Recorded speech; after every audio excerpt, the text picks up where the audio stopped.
Deputy CM పవన్కు మరో అరుదైన గౌరవం లభించింది. కర్ణాటక పర్యటనలో భాగంగా బృహత్ గీతోత్సవ కార్యక్రమంలో ఆయన పాల్గొన్నారు.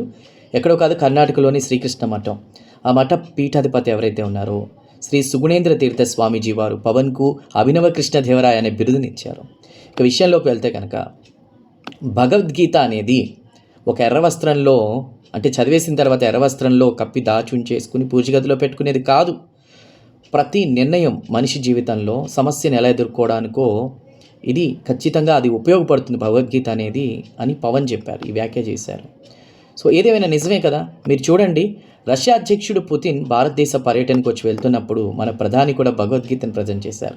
చాలామంది ఇంతకుముందు చదివేవారు, ఇప్పుడు ఈ ఫోన్లు టెక్నాలజీ అంతా వచ్చాక వింటున్నారు. అవునన్న కథను ఒప్పుకోవాలి, కానీ చాలా చోట్ల చనిపోయిన ఏదైతే పార్థివ దేహాలు ఉంటాయో అక్కడ పెట్టి వింటూ ఉంటారు. మనిషి చనిపోయిన తర్వాత కాదు, మనిషి బతికుండగా ఆ భగవద్గీతలో ఏముందో తెలుసుకోవాలి. అదేవిధంగా ఏదైనా సమస్య వస్తే ఎలా ఎదుర్కోవాలి. ఈ మధ్యకాలంలో చూడండి, పిల్లలు కావచ్చు, వాళ్ళు వీళ్ళు చిన్న చిన్న విషయాలకి మార్కులు తక్కువ వచ్చినాయి అని, టీచర్ తిట్టాడని సూసైడ్స్, ఇవన్నీ మనం చూస్తున్నాం. సో మనిషి ఎంత స్ట్రాంగ్గా బతకాలి, ఎలా ఉండాలి, ఎలాంటి పరిస్థితులైనా ఎలా తట్టుకోవాలో భగవద్గీత మనకు నేర్పుతుంది.